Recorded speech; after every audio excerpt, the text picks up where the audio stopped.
امت اسلامیہ کی فرقہ واریت کے لیے اللہ کے نبی صلی اللہ علیہ وسلم کی ایک روایت آپ کے سامنے ہونی چاہیے۔ اللہ کے نبی صلی اللہ علیہ وسلم نے فرمایا علیکم بسنتی و سنت الخلفاء الراشدین المہدیین عضوا علیہا بالنواجد وإیاکم ومحدثات الامور فإن كل محدثۃ بدعہ وكل بدعۃ ضلالہ، اور بعض روایات میں کل ضلالۃ فی النار، صحیح روایت ہے۔ اللہ کے نبی صلی اللہ علیہ وسلم نے فرمایا کہ جب تم آگے کی زندگی میں جب زندہ رہو گے تو ایسی صورت میں تم بہت زیادہ اختلافات پاؤ گے اور آپس میں تمہارے اختلافات ہوں گے۔ کوئی کہے گا کہ ہاتھ پیٹ پر باندھنا ہے، کوئی کہے گا سینے پر باندھنا ہے، کوئی کہے گا چھوڑ کر کے نماز پڑھنی ہے، کوئی رکوع کے بعد کھڑے ہونے کا قائل ہوگا، کوئی دونوں سجدوں کے بیچ میں بیٹھے گا، کوئی نہیں بیٹھے گا، یا تھوڑا بیٹھے گا زیادہ بیٹھے گا، کوئی آمین زور سے کہے گا، کوئی دھیرے سے کہے گا۔ ان تمام کے تمام اختلافات اور فرقہ واریت کا ایک حل بتا دیا اللہ کے نبی صلی اللہ علیہ وسلم نے، علیکم بسنتی و سنت الخلفاء الراشدین۔ جب صحابہ کرام نے پوچھا کہ جب یہ اختلافات ہوں گے تو ہم کیا کریں، تو آپ نے فرمایا تمہارے اوپر ضروری ہے کہ میری سنت کو اور خلفاء راشدین کی سنت کو اختیار کرو، اس کو مضبوطی کے ساتھ تھام لو، داڑھ کے دانتوں سے تھام کر کے پکڑ لو، اور خبردار دین میں نئی ایجاد کردہ باتوں سے بچو، کیونکہ دین کے اندر ایجاد کردہ باتیں گمراہی ہیں، ہر گمراہی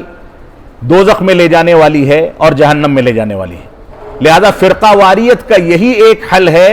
کہ جو فرقہ واریت کو چھوڑ کر کے آپس میں اتحاد پیدا کرنا چاہتا ہے وہ قرآن و سنت اور منہج صحابہ کی طرف رجوع کرے۔ اس کی ایک چھوٹی سی مثال میں دوں گا۔ اس ہال میں 50-100 آدمی جو بھی موجود ہیں، اگر 4 لوگ 4 کونوں پر کھڑے ہو جائیں اور ایک آدمی ایک جھنڈا گاڑ دے کہ یہ امام ابو حنیفہ رحمۃ اللہ علیہ کا جھنڈا ہے، دوسرا کہے کہ یہ امام مالک کا جھنڈا ہے،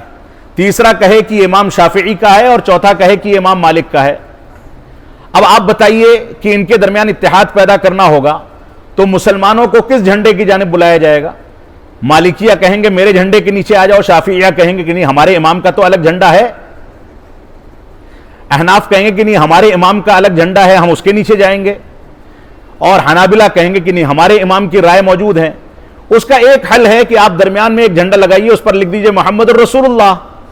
اطیعوا اللہ و اطیعوا الرسول، کہ یہ جھنڈا ہے جس کی جانب قرآن و سنت کے دلائل کی بنیاد پر بلایا جاتا ہے۔ اب سارے فرقوں اور سارے مکاتب فکر کی جانب نسبت کرنے والا کوئی بھی مسلمان ہو، اتنا بدبخت تو کوئی نہیں ہوگا کہ اللہ کے رسول کی جانب بلایا جائے تو وہ نہ آئے۔ یہاں پر شافعیہ بھی اپنا جھنڈا چھوڑ کر کے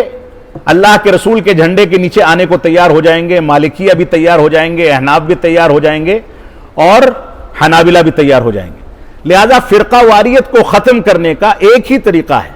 اور وہ طریقہ ہے اطیعوا اللہ و اطیعوا الرسول، اس کے علاوہ کوئی طریقہ نہیں۔